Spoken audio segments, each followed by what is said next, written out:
What's up, YouTube? It's NG, the Neon X, and I'm back. Today I just want to talk about cost and worth. I'm here sitting in my car. There's a line to get into the Target in my area. Target normally doesn't have a long line, but today it's kind of extensive, so I'm gonna wait a little till it goes down a bit. No need to stand in the rain or the overcast weather any longer than I have to. But I'm here for a very specific reason, and I just want to share it. It's nothing crazy. If you watch my channel, you know that I recently purchased an iPad. I wanted a tablet, to see how I could work better with the large screen when I'm on the go. I'm trying different things, and having the touchscreen is, it's convenient. Yes, I have, my Fold. I'm doing this recording on it and all the devices like that. But a large screen is just a better device for pencil input and all of that. So I said, well, I have all of these devices, but no Apple devices, and I've always wanted a window into that walled garden. Have a little foot in. So if something of interest does actually appeal to me, I'll have a method to get access to it. So I bought my iPad, and the way I am with things, if I'm able to get a top of the line variation of it, I go for it. You want to at least try the full experience if it's at all possible. You only live once with these things, so you might as well if you have the chance. So I bought my iPad 11-inch Pro. Yeah, and for it I got the Apple Pen, and I got the Magic Keyboard. I think you might know where this is going. After extended use with the iPad, an item I can now vouch for, it is a wonderful device if you don't have one. Not necessarily the Pro that I have, but any version, if for around the house for media consumption. If you're an artist, I can actually see the value, I can see the worth in the cost of the iPad. But now I tried this guy, the newly released iPad Magic Keyboard. This is the device that was supposed to turn my iPad into a semi-laptop replacement. Now, this guy was $300 for a keyboard. Note, before I would say keyboard case, but they do not have the word case on this item, and that is for a specific reason. Technically, it's not a case. It really is a $300 keyboard. And I bring this up to not question the worth in the cost of this item, but to say I realize the worth in the cost of this item, at least to some people. Not particularly me, but others. When I got the iPad and I attached the keyboard and I got the Apple Pencil and the such, it was a jarring experience to say the least. Simply because I've been on PCs and Androids for so long, I almost forgot what it was like to navigate through the Apple ecosystem, their apps and their software and such. Yes, I had an iPhone for a while. I had the 11, I had the XR, But those were for a few months at a time, and truth be told, they got barely any use from me. I just didn't care for them much. But the iPad opened up a whole new door for me as far as, iOS and the Apple platform goes. I saw how this thing could actually be used to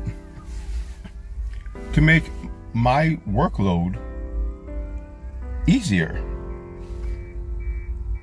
And I'm actually happy that I invested in the higher end model, because I see the potential for it to better serve me in the long run because of all of the little perks it has over the basic model. But when it comes to the Magic Keyboard, not so much. Like I said before, this device was $300, and for me, the value proposition wasn't there. Yes, it gave me a very good typing experience, that is true, and it has a mouse pad attached to it. You can now use a mouse and keyboard combination on iPads, which is new to the platform that came with a more recent update. But just having that wasn't enough for me to say, wow, this combination has replaced all my daily needs that my laptop or computer would give me. It kind of made things a little more difficult in a way. And I say that because I was trying to make this iPad replace my laptop. I really wanted to see if there was potential there, because my laptop was new enough that if I wanted to, I could return the device and just keep the iPad combination that I had. But it just couldn't do it. The iPad really lacked a lot of the benefits that my laptop had. For one, the power to game. My laptop is a gaming laptop, not a very expensive one, but it can pretty much run everything but VR games. iPad can't do that. Even with its Magic Keyboard, the trackpad wasn't as versatile as the mouse that I have. The mouse has different buttons, and you can program this, program that. It's not a Bluetooth mouse; it's a USB mouse. So there's that a one-to-one motion and input with the computer. It was those little things that made me say, no, the cost of this trackpad is not adding much value to my iPad purchase. Because the iPad by itself, when I take it off and I'm trying to draw or sketch, or even trying to do the editing that I'm trying to teach myself and all that, iPad works for that when I'm on the go. If I'm trying to be out of the room, on the couch, outside, whatever the case might be, and I want to try and take some of that work with me on the larger screen, because so far all of it can also work on my phone. But if I want the larger screen option, the iPad works as that tool. This keyboard doesn't help the iPad at all. I can't flip it over. It doesn't. It's not very. It doesn't make for a very portable experience, though the iPad is a portable device. Now, because of the limitations of this, I did some research and I ordered this. Now, it's not nearly as sexy as this. When you put your iPad on this thing, it is a beautiful combination, and I cannot take that away from Apple. is a beautiful combination. iPad just kind of floats there, ready to use. Kind of hard to open, but you know, very well built device. But when I got this, not only did I have the full keyboard solution I was looking for, because you know, I tried to write and type a lot, but I also had the case solution, as this thing offered much more protection than this one did.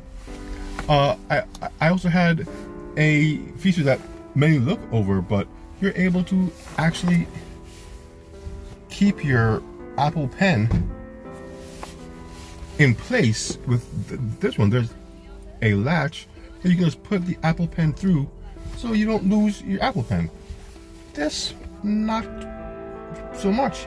This does nothing for your Apple Pen. This does nothing for your iPad, but pretty much protect the front and the back and give you a keyboard and mouse. This does all that and then some. You get your backlit keys, you get your function keys, you get a lot of different controls, you got a lot of different formations, typing, drawing, reading, all without having to remove the iPad. With this one, to do anything but type, you need to take it off. So the $300 cost and worth here, or it isn't here for this. The cost to me isn't worth it. Now this guy cost me $80, and I have a much better experience with this, and I feel way more secure with this than I do with this. And there it is. It's, you know, that cost and worth. I could keep the Magic Keyboard, and as this guy had said, and he really opened my eyes to it, it's a lifestyle choice. It's not particularly the best value for the money. It might not even be the best value for you. And I'm just not talking about a $300 keyboard. I'm talking about just life in general. Any item or any decision you might make. It might not be the best thing for you, but because it comes with a certain prestige, because friends or coworkers or even family might look on you with a heightened sense of respect or maybe envy, that does persuade some people to make certain choices in their lives that under normal circumstances they would not. I was really trying to find a way to justify this purchase, simply because you know, once you have an Apple item, you want the best for that Apple item. Because yeah, in the back of my head, I understood to walk around with this. Once you can walk around again, yeah, you will get those eyes, those glares. Certain people will you know, look at you in a more positive light, and that can appeal to many. Not much to me, though. I can't lie and say the thought didn't tempt me. But once the research was done and I tried out other options, the answer was just clear. You get what is best for you in the long term. As you see, I have a $1,000 iPad. I could get a $300 iPad, but when I see the potential that the more expensive one has, I see the value in it. The cost and worth. It was worth it to pay the amount for it, because I see how it can benefit me, not just now, but in the days, months, maybe even years to come, if I'm able to properly utilize the device how I see, or how I can see myself using it. But it's $300 keyboard, even the Apple Pencil. There's too many other options that function just as similar, if not better. To which I think I have this keyboard case and also the Logitech crayon to replace my Apple Pencil. It's just a better cost to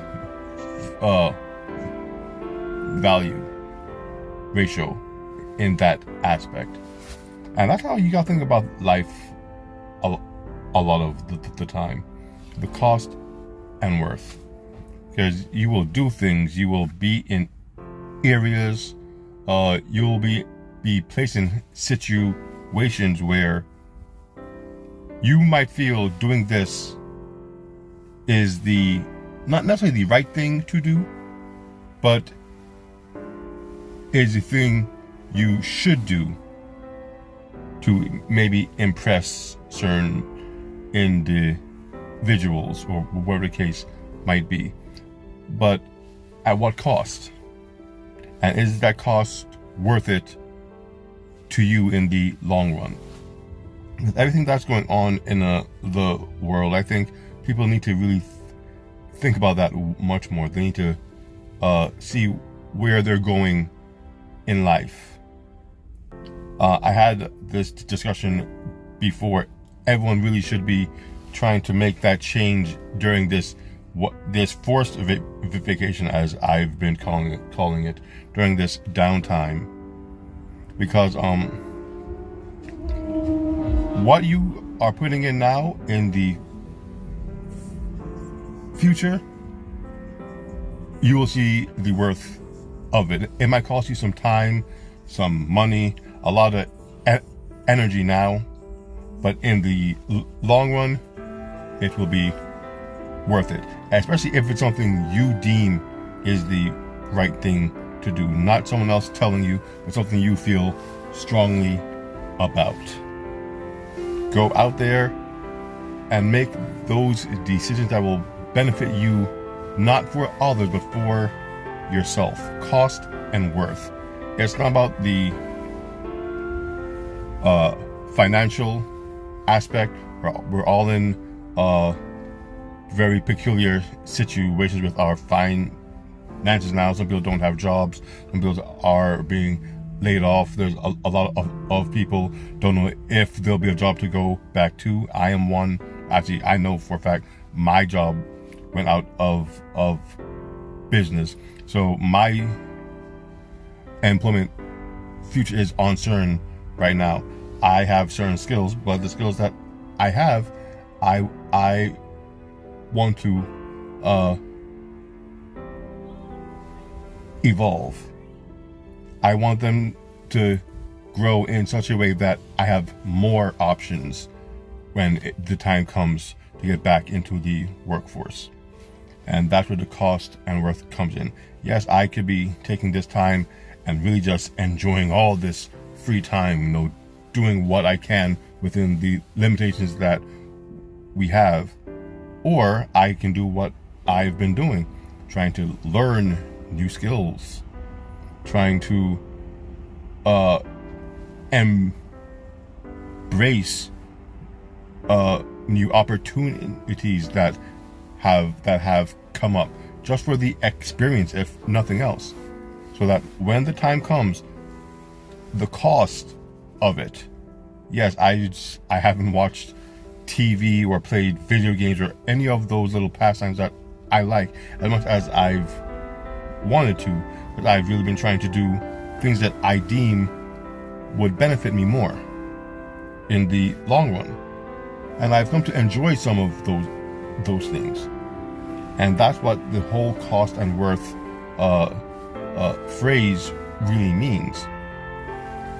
Is the cost of this worth it? To some people, it is. Like I said, that one guy said, it's a lifestyle choice.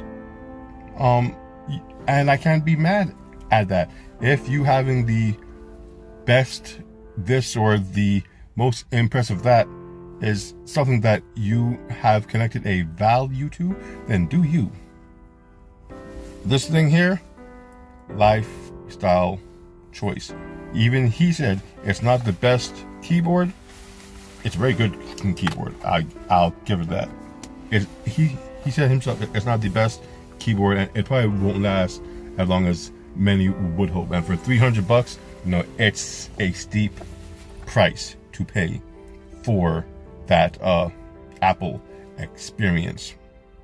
But to him, it's completely worth it. And to many others, you'll hardly find a bad review or testimonial about this keyboard because it functions as it should. Yes, there are many drawbacks to it, but the functionality and the prestige that it brings to be seen with this particular device to some far outweighs any of the compromises they have made to actually use this with their device. And that's where the cost and worth comes in. It comes into play. It's not the same for everyone. For me, not worth it. The other brand was more worth it. What I'm doing at home with my computer, with trying to learn things, that might not be worth it to some people. Some people really need the break that they've been given, and they just need to breathe. So to them, just relaxing now is completely worth it, and they'll do whatever else when the time comes. But it all comes down to cost and worth. Is the cost worth it to you to do what you are doing, and who are you doing it for? And that's really it. This was just something I've been thinking about since, again, that guy said the lifestyle choice. You pay for the experience when it comes to these Apple devices. And now that I have one, I see how and why people feel the way they do about their devices. And you know what? It can relate to everyday life. Things in life. Cars, money, people, food, just being able to live and experience things. Some people place certain value on certain things, and that's fine. Just make the best of it and make sure you're doing it for you and not anybody else. But that's pretty much it. The line's gone down, gone up, gone down, gone up. I'm out to get online now. It's a lot less than it was, and I would much rather like to get back to it before it's back to where it began. So I'm NG, the Neon X, and cost and worth. This is what I'm into.